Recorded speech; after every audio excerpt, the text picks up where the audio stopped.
Jenna expected nothing more than a quiet drive through the countryside that morning. But life has a way of turning the ordinary into the extraordinary in the blink of an eye. A young bobcat plummeted from a towering tree and, before she could react, crashed through her open passenger window.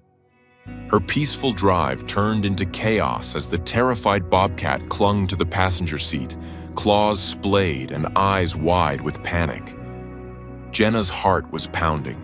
She was every bit as frightened as her unexpected passenger. Little did Jenna know, this startling encounter was about to flip her world upside down. This is the extraordinary story of how, sometimes, you don't have to go looking for love. Sometimes, it just falls from the sky. Before we start, hit the like button and make sure to subscribe if you haven't, and hit that notification bell so that you won't miss any new stories. The morning sun painted golden streaks across the Montana sky as Jenna Wilson adjusted her rearview mirror one last time. At 67, she'd made this drive through the winding mountain roads hundreds of times, delivering her homemade preserves to the farmer's market in Whitefish. Her ancient Ford Explorer, affectionately nicknamed Betty, had seen better days, but the windows still rolled down manually. And that's all that mattered on a beautiful September morning. "Lord have mercy, Betty. Let's hope you don't give up on me today," Jenna muttered, patting the dashboard as the engine coughed to life. She'd been talking to inanimate objects more frequently since Harold passed 3 years ago. The house felt too quiet without his terrible jokes and tendency to leave coffee rings on every surface. The first 20 minutes of the drive passed peacefully. Jenna hummed along to the oldies station, her jar of strawberry preserves rattling gently in their wooden crates in the back. She'd just rounded the bend near Glacier Creek when she spotted movement in the massive Douglas fir hanging over the road. "Probably just a squirrel," she told herself, slowing down slightly. Living in northwestern Montana meant sharing the roads with all manner of wildlife, from deer to the occasional bear. But what happened next wasn't in any driver's education manual. A blur of tawny fur suddenly plummeted from the tree, and before Jenna could process what was happening, something heavy and very much alive crashed through her open passenger window. The impact sent her swerving across the yellow line as a blood-curdling yowl filled the car, though she couldn't tell if it came from her or her unexpected passenger. "Jesus and all the saints!" Jenna shrieked, wrestling the steering wheel back under control. Her heart hammered against her ribs as she glimpsed what had invaded her vehicle. A bobcat kitten, no bigger than a house cat, but with paws that suggested it would grow much larger, clinging to her passenger seat with claws fully extended. The kitten's eyes were wild with terror, its spotted fur standing on end as it pressed itself against the door, clearly as horrified by this turn of events as Jenna was. Its little chest heaved with rapid breaths, and it let out another pitiful yowl that sounded almost human in its distress. Okay, nobody panic," Jenna wheezed, pulling over to the shoulder with shaking hands. "Though I think we're both well past that point, aren't we?" The bobcat kitten responded by hissing and trying to make itself even smaller, which was quite a feat considering it was already attempting to merge with the car door. Its ear tufts quivered with each breath, and Jenna noticed with a pang that it couldn't be more than a few months old. "Now listen here, little one," Jenna said, trying to keep her voice steady despite the fact that her hands were trembling like leaves in a windstorm. "This is my car, and you're the one who dropped in uninvited. Literally dropped in. Through my window, like some kind of furry meteor." The kitten's response was to accidentally hit the window button with its paw, causing the glass to start rolling up. It scrambled away from the moving window with a startled chirp, landing on the floor mat where it promptly got tangled in Jenna's emergency blanket. "Oh, for crying out loud," Jenna muttered, watching the kitten's increasingly frantic attempts to escape the blanket only result in it wrapping itself up like a spotty burrito. "Hold still, you little tornado." She reached over cautiously, and the kitten froze, green gold eyes fixed on her approaching hand. Time seemed to slow as Jenna gently grasped the edge of the blanket. "I'm not going to hurt you," she whispered. "Though you've already done a number on Betty's upholstery, haven't you?" Indeed, the passenger seat now sported several impressive claw marks that would be impossible to explain to her insurance company. "Yes, hello, State Farm? A bobcat fell into my car. No, I haven't been drinking." With movements slower than molasses in January, Jenna managed to untangle the kitten. The moment it was free, it shot back up onto the seat, then onto the dashboard, where it knocked over her pine tree air freshener and sent her reading glasses flying. "This is fine," Jenna said to herself, practicing the deep breathing exercises her yoga instructor had taught her. "Everything is fine. I just have a wild predator in my car. A baby predator, but still." She tried opening her door slowly, thinking she could exit the vehicle and give the kitten space to leave on its own. But the moment she cracked the door, the kitten let out such a pathetic mew that Jenna's heart, already softened by 3 years of loneliness, crumbled entirely. "Oh, honey," she sighed, closing the door again. "You're scared, aren't you? Probably fell out of that tree trying to catch something. Your mama's probably wondering where you've gotten to." The kitten had settled somewhat, though it still watched her with wary eyes. Its breathing had slowed, and Jenna noticed it was favoring its left front paw. "Are you hurt?" She reached out again, and this time the kitten didn't retreat. It allowed her to gently examine its paw, though it grumbled the entire time. A sound somewhere between a purr and a growl that would have been intimidating if it hadn't come from something that weighed less than her Thanksgiving turkey. "Nothing broken, I think," Jenna concluded. "Just scared and maybe a little bruised. Join the club, kiddo. That's been my general state since 2021. She sat back and considered her options. She couldn't drive with a panicked bobcat loose in the car. That was a recipe for disaster. But she also couldn't just toss it out on the side of the road. It was clearly too young to be on its own, and who knew how far it had traveled from its den. "All right," she announced, making an executive decision that would have made Harold laugh until he cried. "We're going home, slowly, and you're going to sit there and not cause any more chaos. Deal?" The kitten blinked at her, then began grooming its ruffled fur with a pink tongue, apparently deciding she wasn't an immediate threat. Jenna took this as agreement. The drive home was perhaps the most surreal experience of Jenna's life, and that included the time Harold had convinced her to go parasailing in Cabo. She drove at a crawl, hazard lights blinking, while the bobcat kitten alternated between washing itself and staring out the window at the passing scenery. "You know," Jenna said conversationally, because talking seemed to calm them both, "I was just thinking yesterday that the house was too quiet. Though I was picturing maybe a nice tabby cat from the shelter, not this." The kitten paused in its grooming to give her a look that clearly said, "Well, life's full of surprises, lady." 20 minutes later, they pulled into Jenna's driveway.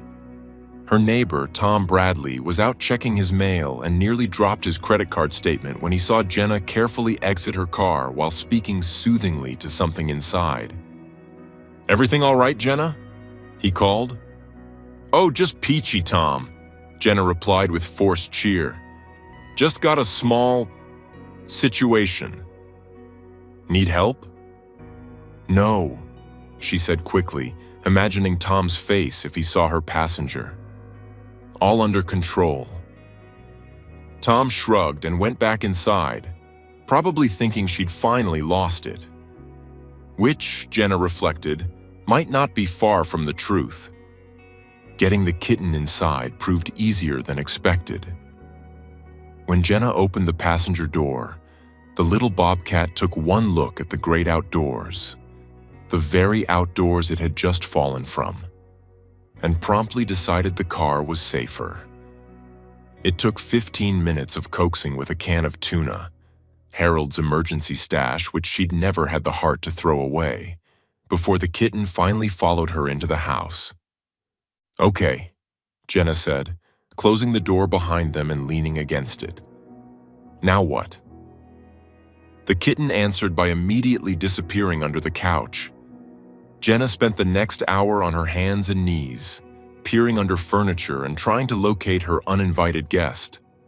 She finally found it wedged behind the water heater in the laundry room, eyes glowing in the dim light. "You can't stay there forever," Jenna informed it. "And I need to call someone about this. Fish and wildlife, probably. They'll know what to do." But first, she realized, she should probably document this for proof. Nobody would believe her otherwise. She grabbed her phone and managed to snap a photo just as the kitten poked its head out, resulting in what looked like a close-up of a very surprised, very dusty bobcat face, with the water heater looming behind it. "Perfect," she muttered, then couldn't help but laugh at the absurdity. The day a bobcat chose me, indeed. She called Montana Fish, Wildlife and Parks, explaining her situation to an increasingly incredulous officer. "Ma'am, did you say the bobcat fell into your car?" "Through the window, like a furry missile. I have photos." "And it's in your house now?" "Behind my water heater, specifically." There was a long pause. "We can send someone out tomorrow morning. In the meantime, don't approach it. Don't try to feed it." "Too late. Use tuna for bait." Another pause. "Right. Well, try to keep it contained and call us if there are any problems." Jenna hung up and immediately realized the flaw in the plan. How exactly did one contain a bobcat that was already loose in the house? As if reading her thoughts, the kitten emerged from its hiding spot and began exploring, sniffing at everything with intense concentration. Jenna watched, mesmerized, as it investigated her kitchen, leaving tiny paw prints on her freshly mopped floor. "Harold would have loved this," she said softly. "He always wanted to see a bobcat up close, though probably not this close." The kitten paused at Harold's old recliner, the one Jenna couldn't bring herself to get rid of. It sniffed thoroughly, then, to Jenna's amazement, jumped up and curled into a tight ball right where Harold used to rest his head. "Oh," Jenna breathed, her eyes suddenly stinging. "Oh, you little stinker, you can't do that." But the kitten was already asleep, purring with a rumble that seemed too big for its small body. One paw twitched as it dreamed, and it grabbed its own tail, holding it like a security blanket. Jenna stood there for a long moment, watching this wild creature make itself at home in Harold's chair. The late afternoon sun slanted through the windows, casting everything in warm gold, and for the first time in 3 years, the house didn't feel empty. She made herself a cup of tea and settled on the couch, keeping one eye on her sleeping visitor. She should probably be terrified, she realized.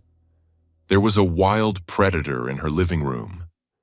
But all she felt was a strange sense of rightness, as if the universe had decided she'd been alone long enough and had sent her companionship in the most ridiculous way possible. The kitten woke at sunset, stretching luxuriously before fixing Jenna with those wild eyes. "Hungry?" Jenna asked. "I've got some chicken in the fridge, probably better than tuna for a growing bobcat." She defrosted the chicken, cut it into small pieces, and placed it on a plate near the chair. The kitten approached cautiously, sniffed, then began eating with enthusiasm, purring between bites. "You're going to get me in trouble," Jenna told it. "They specifically said not to feed you. But you're just a baby, aren't you? And babies need to eat." After dinner, chicken for the Bobcat, leftover casserole for Jenna, she tried to coral the kitten into the laundry room for the night. This resulted in a chase scene worthy of Benny Hill, with Jenna shuffling after the kitten as it bounced off furniture, scaled curtains, and at one point ended up on top of the refrigerator. "How?" Jenna wheezed, clutching her side. "How did you even get up there?" The kitten peered down at her, seeming quite pleased with itself. Eventually, exhaustion won out, for Jenna at least, and she gave up. "Fine, you win.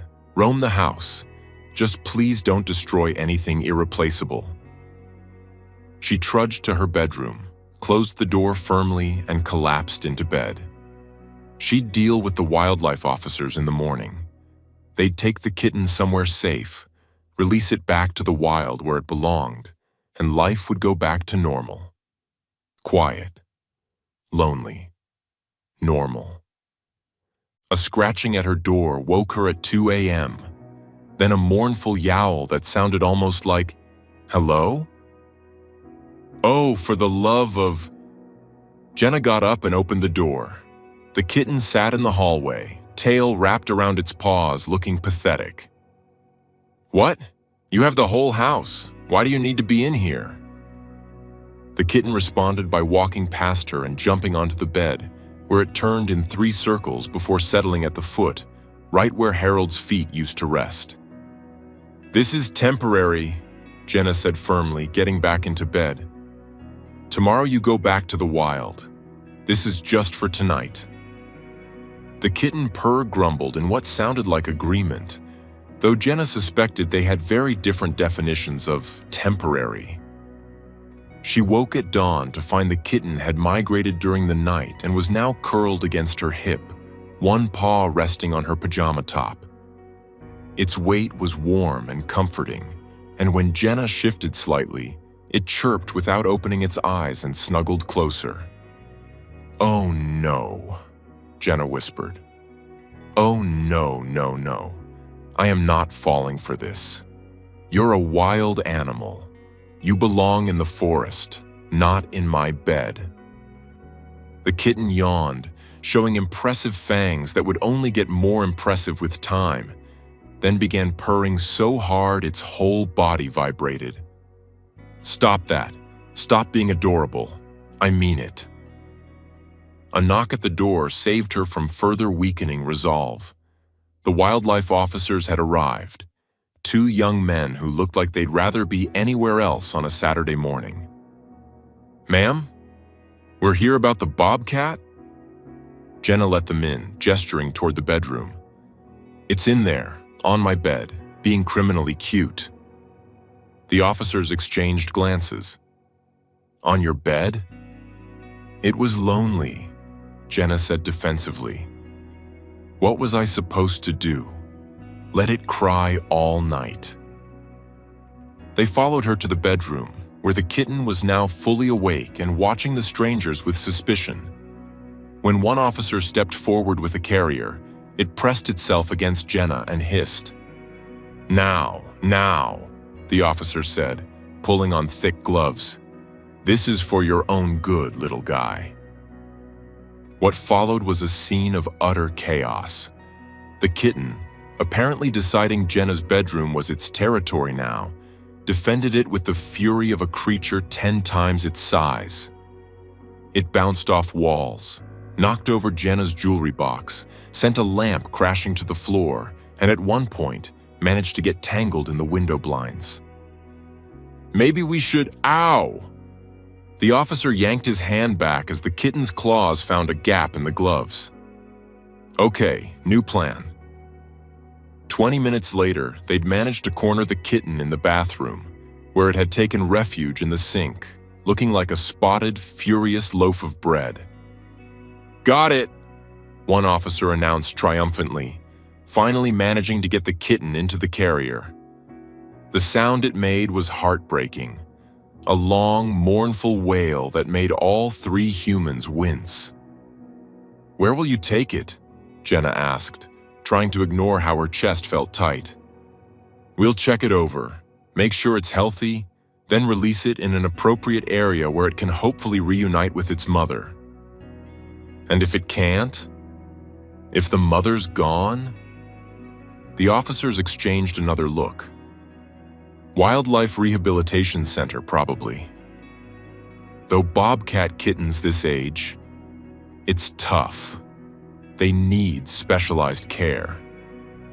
Jenna looked at the carrier, where the kitten had pressed its face against the bars, still crying. Its eyes found hers, and something in her chest cracked wide open. "Wait," she heard herself say. "Just wait a minute." "Ma'am?" She thought of her empty house, the 2 quiet mornings, the chair that still smelled faintly of Harold's aftershave. She thought of how the kitten had curled against her in the night, trusting and warm. She thought of Harold, who'd always dreamed of seeing a bobcat up close, who would have laughed himself silly at this whole situation. What if... She took a breath. What if I kept it? Both officers stared at her. "Ma'am, that's a wild animal. You can't just keep a bobcat as a pet." "Not as a pet," Jenna said quickly.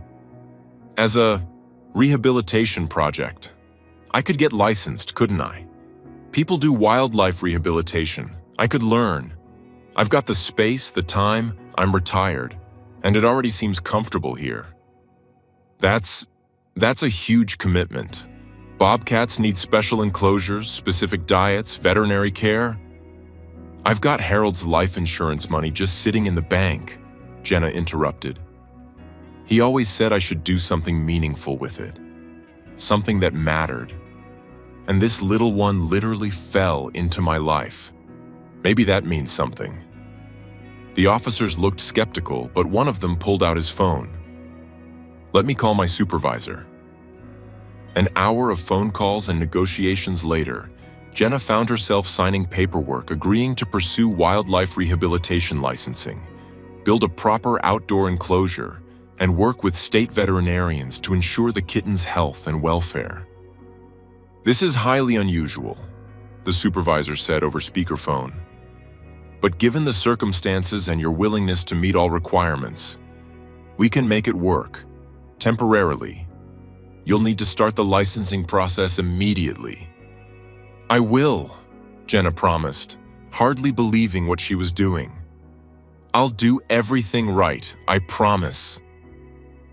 After the officers left, without the kitten, Jenna sat on her couch and looked at the carrier, which she'd placed on Harold's chair. "Well," she said to the green-gold eyes watching her, "I guess we're doing this.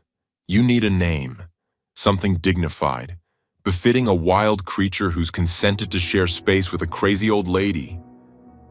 The kitten yawned. "Poppy," Jenna decided, "because you popped into my life when I least expected it. And because Harold loved the poppies that grew wild on the mountain. He would have gotten a kick out of this." She opened the carrier, and Poppy sauntered out like he'd been planning this all along. He stretched, showing off his spots, then promptly knocked Jenna's reading glasses off the coffee table. "Oh, we're going to have to work on that," Jenna said, but she was smiling. The next months were a whirlwind of activity that Jenna hadn't experienced since she and Harold had built their house 40 years ago. She threw herself into wildlife rehabilitation courses, driving to Kalispell twice a week for classes. She hired contractors to build a large outdoor enclosure connected to the house by a special door, complete with climbing structures, hiding spots, and a heated shelter for winter. Tom Bradley nearly had a heart attack when he saw the construction. "Jenna, what in the Sam Hill are you building?" "A bobcat habitat," Jenna replied cheerfully, signing another check that would have made her former financial advisor weep. "A what now?" "For Poppy," He's my rehabilitation project. Tom stared at her like she'd announced she was taking up professional wrestling. The good Lord works in mysterious ways, he finally said. But this might be the most mysterious yet. Living with Poppy was indeed like nothing Jenna had ever experienced. He was part chaos demon, part clown, and part surprisingly affectionate companion. He learned to open cabinet doors, which resulted in Jenna finding him napping in her pots and pans.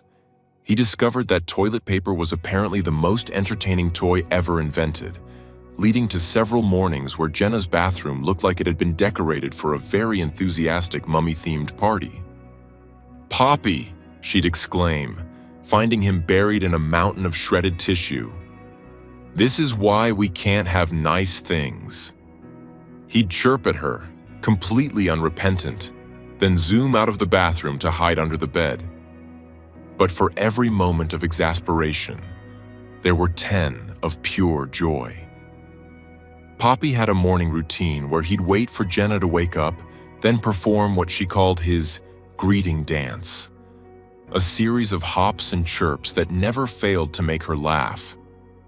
He'd follow her around the house, supervising her activities with intense interest. When she watched TV in the evenings, he'd curl up beside her, purring like a diesel engine. The day Jenna's grandchildren visited from Seattle was particularly memorable. "Grandma," her granddaughter Emma said carefully, "is that a bobcat on your refrigerator?" "That's Poppy," Jenna said, as if finding a wild cat perched on kitchen appliances was perfectly normal. "He likes to supervise meal preparation from up there." "But it's a bobcat." "Yes, dear." "Would you like some cookies?" Her daughter Michelle was less sanguine about the situation. "Mom, you can't be serious. This is dangerous." "Dangerous?" Jenna gestured to where Poppy was now playing with a feather toy, pouncing with wild abandon but missing spectacularly. "He's about as dangerous as a tornado in a tissue paper factory. Destructive, yes, but hardly lethal." "What happens when he gets bigger?" "Then he'll be a bigger tornado," Jenna said simply. "Michelle, honey, I've been alone in this house for 3 years. Poppy makes me laugh every single day. He gives me a reason to get up in the morning, to learn new things, to be part of something wild and wonderful. Your father would have understood." Michelle's expression softened. Dad would have thought this was hilarious. "He would have," Jenna agreed. "He probably would have tried to teach Poppy to fetch." As if understanding he was being discussed, Poppy chose that moment to leap from the refrigerator to the counter, miscalculated, and landed in the sink with a splash and an indignant yowl. Even Michelle had to laugh. The first winter with Poppy brought new challenges. Bobcats, Jenna learned, became incredibly playful in snow. The first time she let him into his outdoor enclosure after a snowfall, he lost his furry little mind with joy. He bounced through the drifts like a spotted spring, tossed snow in the air, and made snow angels, or snow bobcats, Jenna supposed. "You're not a dignity-filled wild predator at all," Jenna told him through the window, watching him attempt to catch snowflakes. "You're a goofball in a spotted coat." But it was during a particularly severe blizzard that Jenna realized how bonded they'd become. The power went out for 2 days, and with the temperature dropping dangerously low, Jenna made the decision to keep Poppy inside full-time until it passed.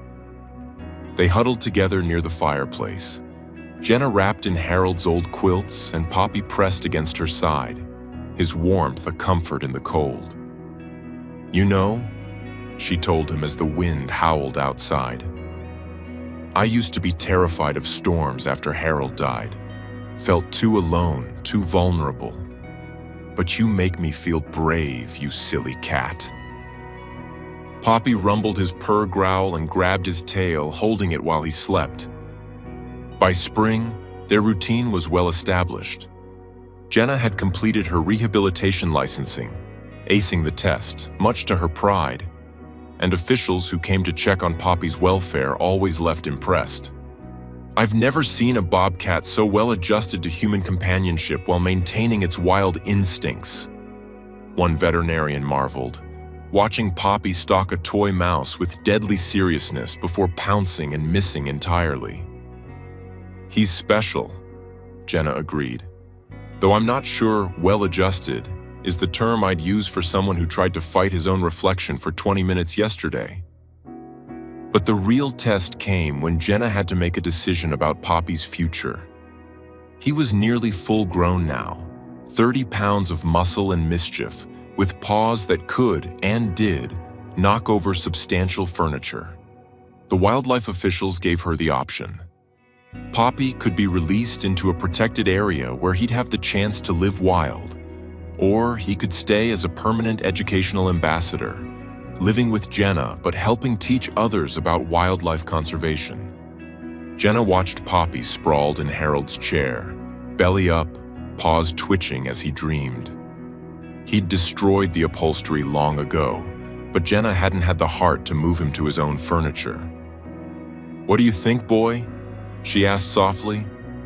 "You want to be wild and free, or stay here with me?" Poppy opened one eye, yawned magnificently, then rolled over and fell off the chair with a thud. He looked around, clearly hoping no one had witnessed his loss of dignity, then sauntered over to Jenna and headbutted her knee. "Yeah," she laughed, scratching behind his tufted ears. "I think we both know the answer." They became local celebrities of sorts. Schools brought children to meet Poppy in his secure enclosure, where Jenna would tell the story of how he literally dropped into her life and taught her that joy could come from the most unexpected places. Poppy, for his part, would demonstrate his impressive jumping abilities, his less impressive hunting skills. Toy mice remained undefeated, and his peculiar habit of holding his own tail when nervous.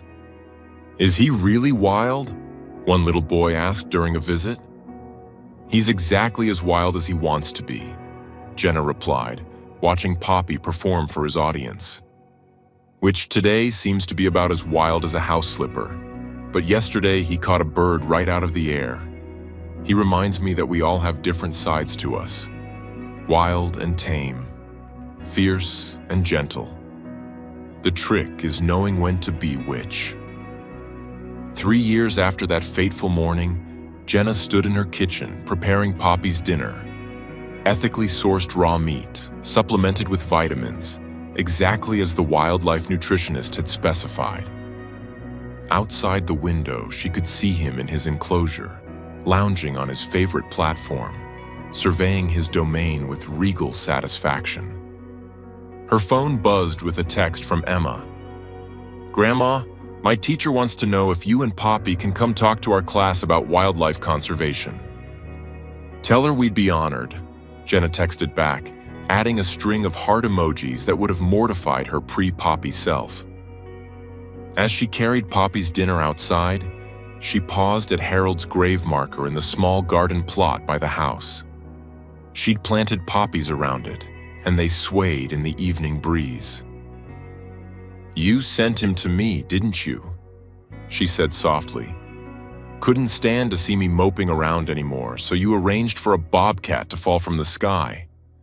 Only you would think that was a reasonable solution." A chirping sound made her turn. Poppy was at the enclosure fence, waiting for his dinner with an expression of exaggerated patience. "I'm coming, Your Majesty," Jenna laughed. "Hold your spotted horses." As she watched him eat, she thought about the journey that had brought them here. The sheer absurdity of it still made her shake her head. A 67-year-old widow and a bobcat who couldn't hunt toy mice to save his life. Harold would have written a song about it, probably with a terrible pun in the title. Her phone rang, Michelle calling for their weekly check-in. "Hi, honey," Jenna answered. "Yes, Poppy's fine.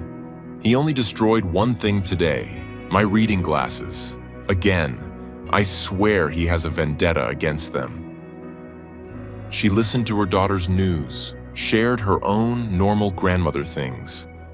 Except her stories now included lines like, "And then Poppy got his head stuck in a paper bag and ran around the enclosure like a spotted ghost until I could catch him." "Mom," Michelle said before hanging up, "you sound really happy."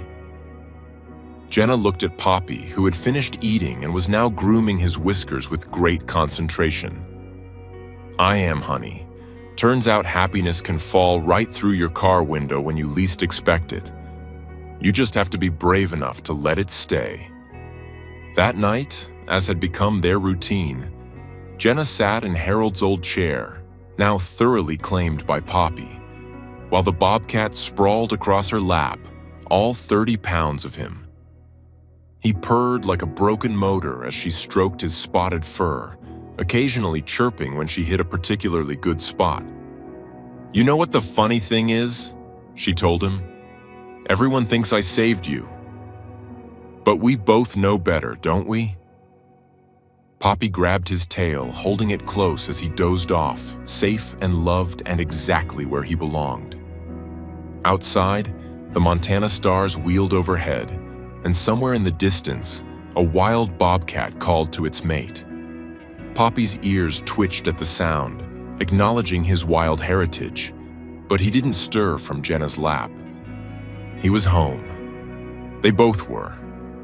And sometimes, Jenna thought as she drifted off to sleep herself, the best adventures really do choose you in the most unexpected ways.